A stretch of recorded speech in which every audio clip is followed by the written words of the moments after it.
Well, now on AT40, the case of the roof that brought down the performer.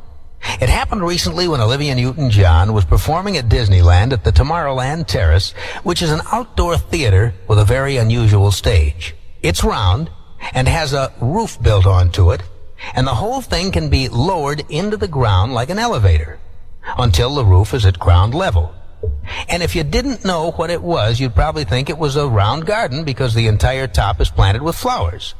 Well, during a performance, the elevator is raised, so the floor is lifted to eye level with the audience, and it becomes a stage.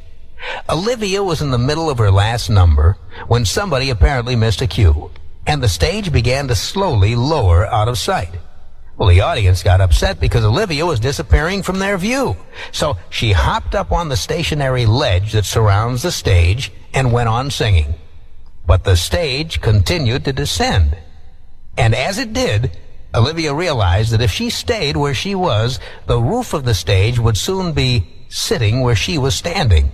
And right away, she decided that a hasty exit was better than having the roof brought down on her. So she jumped back down to the floor of the stage, and that audience never saw her again that night. Olivia's latest hit moves up 4 notches on AT40 this week to number 7. If you love me, let me know.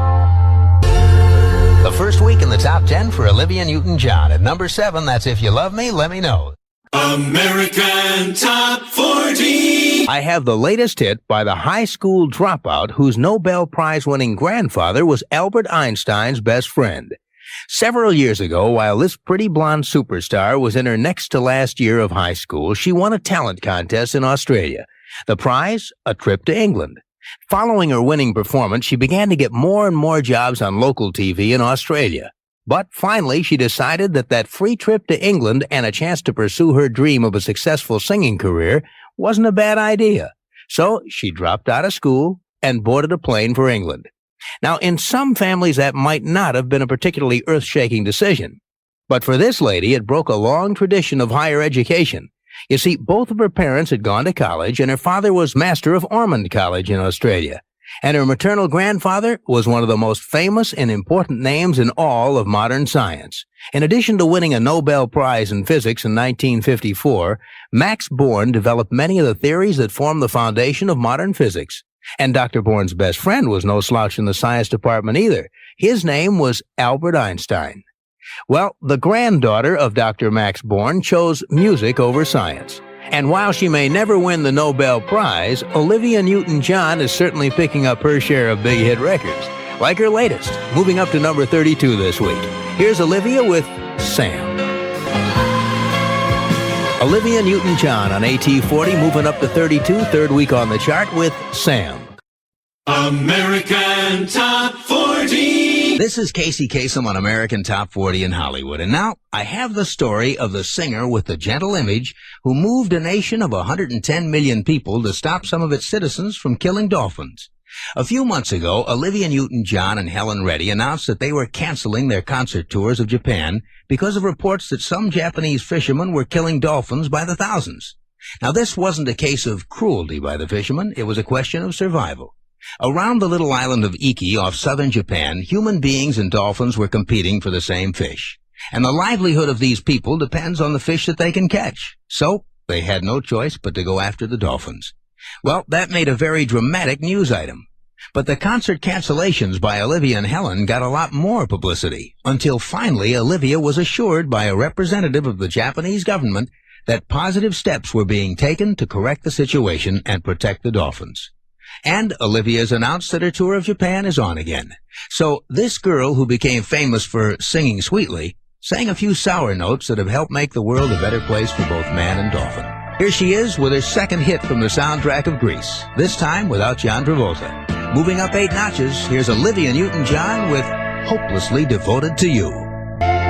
Olivia Newton-John, third week on the chart, already up to number 18, moving up from 26 this week. That's Hopelessly Devoted to You. The hits from coast to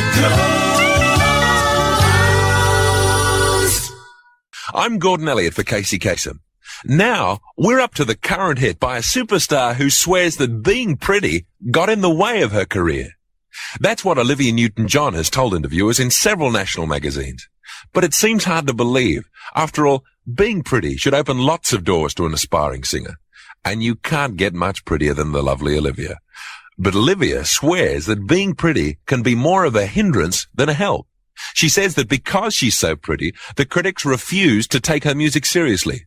Olivia says, if I were less attractive, maybe they would pay more attention to my talent. They always think you're playing on your looks. And she said that one great thrill I had in America was that my music was accepted before I was ever seen. So hopefully it was my music and not my face that people noticed. Well, Olivia Newton-John is still one of the prettiest singers in the business, thank God. And only a scoundrel will hold that against her. At number 26 in our countdown, here's Olivia Newton-John with Xanadu. Written by Jeff Lynne of ELO and performed by Olivia Newton-John and ELO. At number 26, that's Xanadu. My name's Gordon Elliott and I'm sitting in for Casey Kasem on American Top 40, where the countdown continues.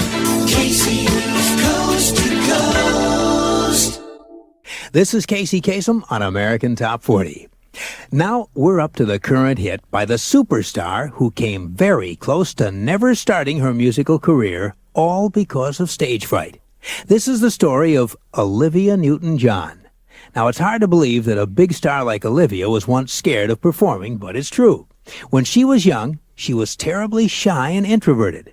Later, during high school in Melbourne, Australia, Olivia says that she and a couple of girlfriends would occasionally get together to sing popular songs. And her friends began to encourage her, telling her that she was a great singer. They insisted she enter a local talent contest. Well, the thought of being on stage in front of all those people made Olivia shake. But her friends were so persistent, she entered that contest just to have them leave her alone. And so, scared out of her boots, Olivia went out in front of that audience and began to sing. She sang Everything's Coming Up Roses.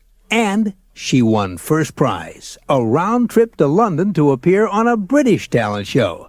Olivia says that scared her so much she put off the trip for 2 years. But eventually she got up the gumption to go and won the British contest too. And that led to a job on TV in England. And Olivia Newton-John had begun to conquer her stage fright. Today, the no longer shy superstar is in our survey with her 27th Top 40 hit. She's at number 21 with Soul Kiss. Soul Kiss by Olivia Newton-John. She's at number 21, moving up 3 notches, 4th week in the countdown with her 27th Top 40 hit. Casey's Coast to Coast.